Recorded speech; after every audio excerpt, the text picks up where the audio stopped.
Oke, assalamualaikum warahmatullahi wabarakatuh. Masih bersama saya lagi ya pada channel ini ya.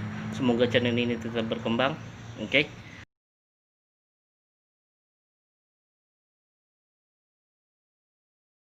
Hal yang pertama ya untuk membudidaya kutu air yang pastinya ya, kalau kita menggunakan media ember ya. Ini kenapa saya gunakan media ember karena tidak semua ya penggemar ikan hias ya, ikan hias kecil yang kecil-kecil yang membutuhkan pakan kutu air itu mempunyai tempat yang luas. Jadi makanya saya sering menggunakan ember ya, membudidaya dengan ember agar uh, bisa ya, agar kita bisa membudidayanya walaupun tempat kita itu sempit ya. Ya seperti itulah. Oke, jadi hal yang pertama ya, embernya ya, untuk penanggulangannya ya. Pertama, ember sudah pasti kita bersihkan dulu ya. Kalau memang itu baru ataupun lama ya, kita bersihkan pakai sabun ya, agar tidak ada ya yang membuat kutu air itu teracuni gitu ya, ataupun dari zat kimia ataupun dari apapun itu ya. Yang penting kita cuci bersih dulu. Kalau perlu kita beri sabun ya, sabun rinso ataupun ya sejenisnya, itu kita cuci, kita sikat. Nah setelah itu ya kita beri air. Nah untuk menggunakan media airnya seperti ini ya. Kalau hal yang pertama, kalau kita menggunakan air sumur ya, air sumur itu bisa aja kita langsung ya, kita langsung masukkan juga, walaupun air sumurnya itu keruh ataupun air sumurnya itu bening ya, tidak jadi masalah karena itu air sumur ya. Bisa air sumur itu sangat bagus dan biasanya belum terkontaminasi dengan bahan-bahan kimia. Oke. Terus kalau memang itu tidak ada air sumur, kita gunakan air PDAM ya, seperti saya ini. Ini saya menggunakan air PDAM ya. Biasanya air PDAM itu ya tiap-tiap daerah itu berbeda ya, sangat berbeda ya. Kadang ada yang menggunakan kapuriknya dengan cukup tinggi, jadi apabila kita menyalakan menghidupkan kerannya itu terasa baunya sudah tercium ya. Ada juga seperti itu. Kalau memang kapuriknya itu terlalu tinggi, jadi harus kita endapkan dulu ya. Kalau kutu air bagusnya kita rendam, kita endapkan itu selama 3 hari ya. Tapi kalau itu kapuriknya ya seperti di tempat saya ini ya, ini setelah ada perbaikan bendungan kemarin, ini untuk kandungan kapuriknya rendah, jadi saya langsung masukkan airnya ke dalam ember ya. Tapi ini sudah saya endapkan selama 1 malam ya, jadi saya rasa cukup aman. Nah seperti itu. Nah kalau mengenai penggunaan media groundwater ya, itu bisa juga ya, bisa langsung kita masukkan ke dalam ember ini.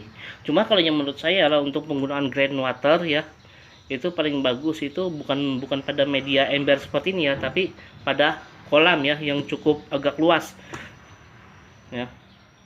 Tapi kalau ya kita menggunakan ember ya, kita gunakan air bersih saja supaya kita enak dalam mengawasinya.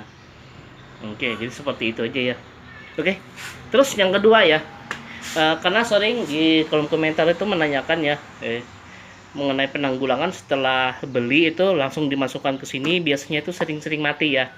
Oke, jadi ini saya coba beli ya di toko online. Oke, toko online ini ya, ini saya beli dan ini baru datang ya kemarin, tadi ya. Habis itu saya buka. Jadi untuk kemasannya seperti ini. Saya juga baru pertama kali ya membeli online. Oke, jadi saya kurang tahu, jadi saya cek dulu tadi. Nah jadi seperti ini, dan ini sangat bagus sekali ya. Dia menggunakan plastik double ya. Ini saya rasa untuk menjaga suhu air ya. Nah jadi bagaimana penanggulangannya, apakah langsung dimasukkan ataupun bagaimana? Yang jelas ya, plastiknya ini kan 2, jadi harus kita lepas dulu ini yang satunya ya. Oke, jadi ini satu plastik saja, soalnya plastik yang luarnya kita lepas. Lalu ini kita taruh di atas air ya, agar suhu di dalam plastik dan juga suhu air yang kita taruh pada media ember ini nanti sama. Jadi kita biarkan ini kurang lebih selama 15 menit. Oke, jadi saya buka dulu ini semua, lalu saya taruh di situ ya. Ya, jadi ini sudah kita taruh ya. Jadi kita tunggu selama 15 menit, 15 menit ya. Saya membeli ini ada 6 kantong ya. Jadi satu ini ya. Satu kantong ini rencana saya bagi dua. Nah, ini misalnya ya, misalnya ini kan ada dua ya. Tetapi ini bahannya sama ya, bahannya sama, ember seperti ini. Jadi saya rasa suhu air antara keduanya pun ini sama. Jadi saya satu aja ini saya celupkan di sini, nanti itu saya akan bagi dua ke sini. Oke. Dan juga untuk banyaknya ya, banyaknya cuma seperti ini aja. Tapi ini pun nanti kalau sudah selama 1 minggu biasanya akan kelihatan. Nah, setelah itu ya kita kan menaruh ini ya. Menaruh ini, usahakan airnya ini kita beri pakan ya, kita langsung aja kita beri pakan. Jadi ini adalah pelet ya yang disediakan oleh itu penjualnya di dalam kemasan ya. Ini wah lumayan banyak ini ya, karena kita gunakan hanya sedikit saja ya untuk starter pertamanya ya. Tapi kalau penjualnya tidak menyediakan pakannya ya, pelet langsung seperti ini, kita gunakan pelet itu aja, pelet lele juga bisa ya, pelet lele yang kita ulek lalu kita taburkan ya. Walaupun kutu air itu belum ada, alangkah bagusnya kita masukkan aja pakannya duluan ya, agar pakannya itu bisa membaur ya. Jadi pas kita tumpah dia langsung memakan pakannya itu. Oke, jadi kita memberi makannya tidak usah terlalu banyak ya, soalnya ini kutu airnya juga jumlahnya sedikit ya. Oke, saya buka dulu ini.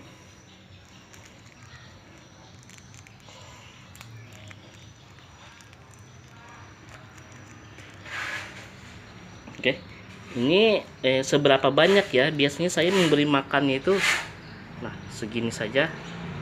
Kita kira-kira, nah ini sudah lumayan ya. Ini kalau saya tebak ini dia menggunakan pelet jenis pelet udang ya. Pelet udang itu sangat bagus sekali buat kutu air. Dia pertumbuhannya jadi lebih cepat daripada pelet lele itu. Pelet yang buat pakan lele. Sedangkan ini pelet yang terbuat dari udang ya. Biasanya digunakan buat memberi makan burayak ya, burayak. Nah, jadi segitu aja. Karena kalau yang terlalu banyak dia nanti malah kutu air yang lain nanti yang malah hidup ya. Kutu air yang kecil-kecil itu. Oke, jadi sedikit di situ ini tadi. Oke, kita periksa lagi. Oh, ini sudah, itu sudah. Oke, jadi itu saja ini ya. Oke, jadi kita tunggu selama 15 menit dulu. Oke, setelah sudah 15 menit ya, 15 menit baru kita ambil lagi ya. Ini rencana kita akan bagi dua ya, soalnya untuk pembibitan ini kayaknya terlalu banyak untuk satu ember, jadi kita bagi dua saja. Oke, kita buka dulu.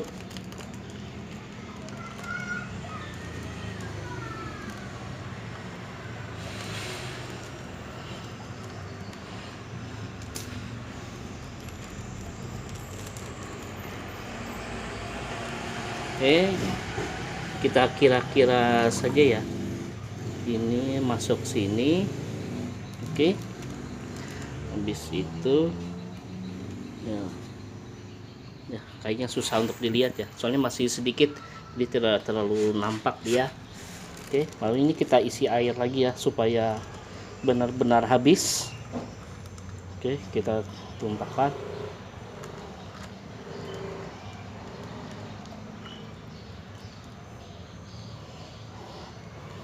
Oke.